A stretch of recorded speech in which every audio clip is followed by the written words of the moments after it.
వాలంటీర్లు అనేవాళ్ళు వైసీపీకి సంబంధించి పనిచేస్తున్నారు కాబట్టి ఎన్నికల విధుల్లో పాల్గొనకూడదు అని చెప్పేసి ఎన్నికల కమిషన్ చెప్పింది. వాళ్ళు కొంచెం దూరంగా పెట్టారు. దీని మీద వైసీపీ రాజకీయం చేస్తుంది. ఎంత రాజకీయం చేస్తుందంటే వాలంటీర్లు ఇస్తేనే పెన్షన్ ఇచ్చినట్టు, వాలంటీర్లు ఇవ్వకపోతే అది పెన్షనే కాదు అన్నట్టుగా వైసీపీ నాయకులు భావించారు. ఆ పనిని ఈ రోజు ప్రభుత్వ అధికారులు చేసేటువంటి పరిస్థితి ఉంది. మొన్న పోయిన నెలలో అట్లా ప్రభుత్వం ఇచ్చేటువంటి అవకాశం ఉన్నా కూడా వాలంటీర్లు చేసే పని ప్రభుత్వం చేయలేదా? అధికారులు చేయలేరా? ఉద్యోగస్తులు చేయలేరా? చేయవచ్చు.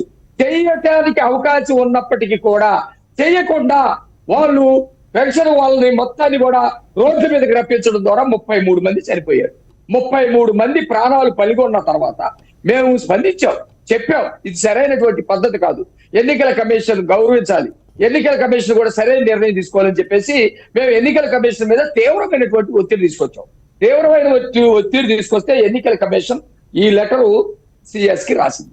ఎన్నికల కమిషన్ కూడా వాళ్ళకి ఎక్కడా కూడా ఇన్కన్వీనియన్స్ చేయొద్దు, హార్డ్షిప్ గా వాళ్ళ మీద వ్యవహరించవద్దు అని చెప్పింది అని చెప్పేసి మేము మాట్లాడితే ఒక రాజకీయ నాయకుడు కూడా వ్యవహరించదండి. ఒక విషపూరితమైనటువంటి నవ్వుతా ఉన్నాడు జవహర్ రెడ్డి గారు. ఇస్తామండి, ఇస్తాం కాదండి, మీరు ఇంటికి తీసుకెళ్లి ఇవ్వడానికి ప్రయత్నం చేయండి. ఎన్నికల కమిషన్ మాకు ఇచ్చింది కదా, దాని ప్రకారం పోతాం అంటే ఎన్నికల కమిషన్ ఇచ్చినటువంటి ఉద్దేశాన్ని ఆ ఎన్నికల కమిషన్ డైరెక్ట్ గా మీరు ఇళ్ళకెళ్ళి ఇవ్వండి అని అనదు. ఒకవేళ ఇళ్ళకెళ్ళి ఇవ్వండి అని అంటే మా దగ్గర అధికారులందరూ ఎన్నికల డ్యూటీలోనే ఉన్నారని చెప్పడానికి వీళ్ళు సిద్ధమయ్యారు. మొత్తం కలిసి 64 లక్షల మందికి మీరు కనుక ఇస్తే 4 లక్షల మంది ఉన్నారండి. 20 మందికేనండి ఒక్క ఉద్యోగస్తునికి పడేది. 20 మందికి గంటలో ఇవ్వచ్చని చేతులు ఎత్తి దండం పెట్టి ఒక్క ప్రాణం కూడా వృద్ధుల్ని వికలాంగుల్ని ఎవరితో కూడా ఒక్క ప్రాణం కూడా పోకూడదు అని చెప్పేసి మేము అడిగితే మాట్లాడితే వికటానందం పొందుతూ ఉన్నాడు. కారణం ఏంటంటే జగన్మోహన్ రెడ్డికి శవాలు కావాలి రాజకీయం చేయాలంటే. ఒకనాడు వాళ్ళ నాన్నదైనా, ఆ తర్వాత వాళ్ళ బాబాయ్దైనా, ఇప్పుడు ఎవరో ఒక శవాలు కావాలంటే అందుబాటులో ఎవరు లేకుండా పోయారు. చెల్లెళ్ళు దూరంగా పారిపోయి తిరుగుతూ ఉన్నారు. తల్లి అయితే దేశాలే వదిలిపెట్టి వెళ్ళిపోయింది.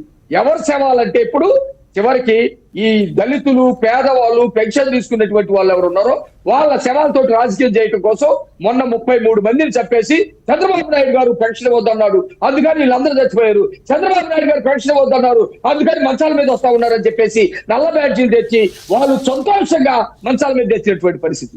ఇప్పుడు కూడా మే 1వ తారీఖున ఇచ్చేటువంటి పెన్షన్లు ఇళ్ళకి ఇవ్వమంటే సిఎస్ రెడ్డి గారు, జవహర్ రెడ్డి గారు జగన్మోహన్ రెడ్డికి శవాలు అందించడం కోసం ప్రయత్నం చేస్తా ఉన్నాం, పంపడానికి సిద్ధపడతా ఉన్నారండి. మేము మళ్ళీ ఈ డిబేట్ ద్వారా కోరుతా ఉన్నాం, అందరికీ కూడా ఇళ్ళకే తీసుకెళ్ళివ్వాలి. ముఖ్యంగా ఈ సిఎస్ ని ఆయన బదిలీ చేయాలి, లేకపోతే అతని మీద చర్యలు తీసుకోవాలి. డీజీపీ, సిఎస్ ఇద్దరు కలిసి జగన్మోహన్ రెడ్డి చేసేటువంటి శవ రాజకీయాల్లో భాగస్వాములు అవుతా ఉన్నారు. ఖచ్చితంగా దీని మీద మేము చాలా సీరియస్ గా ఉన్నాం. తెలుగుదేశం పార్టీ శ్రేణులు కానీ ఉమ్మడి కూటమి శ్రేణులందరూ కూడా అప్రమత్తంగా ఉండండి.